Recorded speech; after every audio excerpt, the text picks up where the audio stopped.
नमस्कार, अशोका न्यूज 24 में आप लोगों का स्वागत है। आइए आज की फटाफट खबरों पर एक नजर डालते हैं।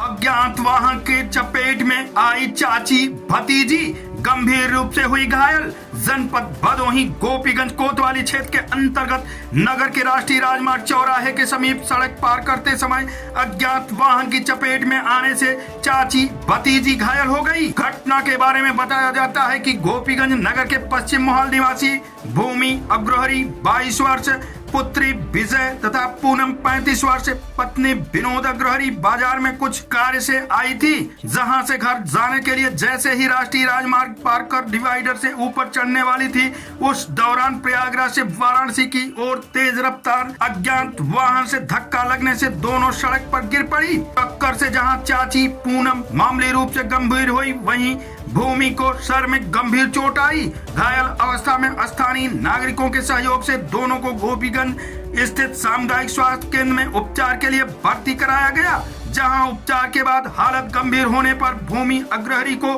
ट्रॉमा सेंटर रेफर कर दिया गया।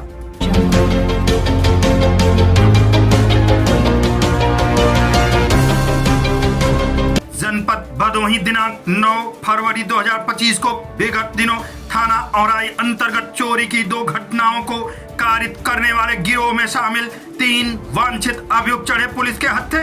कब्जे से चोरी की 18 पीस पीतल की टोटियां, चोरी की टोटी, भैंस बिक्री का कुल 8,000 रुपए नगद किया गया बरामद। पूर्व में गिरोह में शामिल 2 शातिर अभियुक्तों को गिरफ्तार कर कब्जे से चोरी की 150 पीस पीतल की टोटियां, चोरी की टोटी बिक्री का 12,000 रुपए व भैंस चोरी की बिक्री का 4,000 रुपए, कुल 16,000 नकदी बरामद कर भेजा गया था जेल।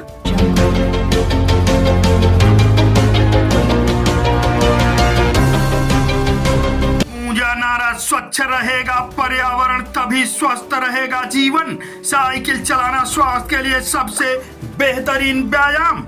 जनपद भदोही गोपीगंज साइकिलिंग क्लब भदोही की ओर से रविवार को निकाली गई साइकिल यात्रा में शामिल लोगों ने पर्यावरण को स्वच्छ रखने व स्वस्थ रहने का संदेश दिया। साइकिल यात्रियों ने कई गांवों का भ्रमण कर लोगों को पर्यावरण की स्वच्छता के महत्व से परिचित कराया। कहा कि जब पर्यावरण स्वच्छ रहेगा तभी स्वस्थ जीवन संभव है। साइकिलिंग को बेहतर व्यायाम बताया गया। राजमार्ग चौराहा गोपीगंज से क्लब के अध्यक्ष अताउल अंसारी के नेतृत्व में निकाली गई साइकिल यात्रा को प्राथमिक विद्यालय के प्रधानाध्यापक मुश्ताक अंसारी ने हरी झंडी दिखाकर रवाना किया। इसके पश्चात साइकिल यात्रा सहित तिराहा, झिलिया पुल, गोपपुर, अम्मुआ होते हुए सारीपुर पहुंची। प्रधानपति अधिवक्ता राम सिंगार चौधरी ने सभी साइकिल चालकों का स्वागत किया। पर्यावरण के लिए भी हम लोगों को राहत है कि अगर हम लोग कम से कम अधिक से अधिक साइकिल चलाएं, बाइक कम चलाएं, पेट्रोल भी बचत होगा, पैसे की भी कहा जाए बचत होगी, और हमारा इनकम अगर कम भी है तब भी हमारा काम चल जाएगा। अनावश्यक पेट्रोल जलाने से क्या फायदा है? स्वस्थ रहने के लिए साइकिलिंग जरूरी है। इसके लिए मैं कहा जाऊंगा ताउल भाई और पूरी टीम को सबको धन्यवाद दूंगा कि इन्होंने जो जागरूकता अभियान शुरू किया है ऐसे लगातार चलती रहे।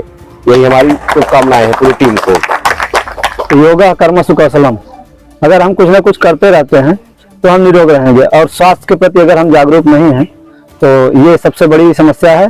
और अगर हम ये भी कहा गया है कि हेल्थ इज वेल्थ, और स्वस्थ रहने के लिए कुछ ना कुछ शरीर के लिए कुछ ना कुछ तो करना ही होगा।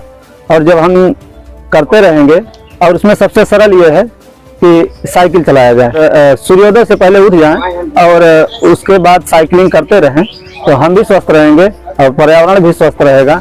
और ज़्यादा से ज़्यादा प्रयास करें कि साइकिल चलाएं, स्वस्थ रहें, मस्त रहें।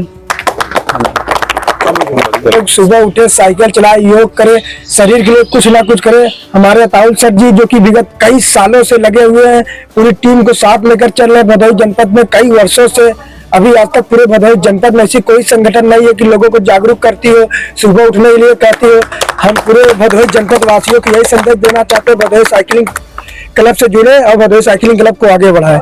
बहुत हर लोग आपको बिजनेस व्यापार के बारे में बताते हैं, भदोही साइकिल में आपको एक स्वास्थ्य होने के विचार दे रही है। अब आप लोग साइकिल चलाएंगे तो जितनी देर साइकिल चलाएंगे प्रदूषण मुक्त रहेंगे, स्वस्थ रहेंगे, मस्त रहेंगे। और अपने स्वास्थ्य के बारे में कुछ न कुछ करना पड़ेगा। धन कमाने के लिए इंसान हम बहुत कुछ करता है, लेकिन स्वास्थ्य में कुछ नहीं करता। स्वस्थ रहने के लिए आप लोग कुछ न कुछ करना होगा, जैसे खेल कूद, योग व्यायाम, साइकिल चलाए, दौड़े, कुछ भी करे, स्वस्थ रहे, मस्त रहे। आज की फटाफट खबरें समाप्त हुआ। फिर मिलते हैं ऐसे ही बेबाक खबरों को लेकर। तब तक के लिए नमस्कार।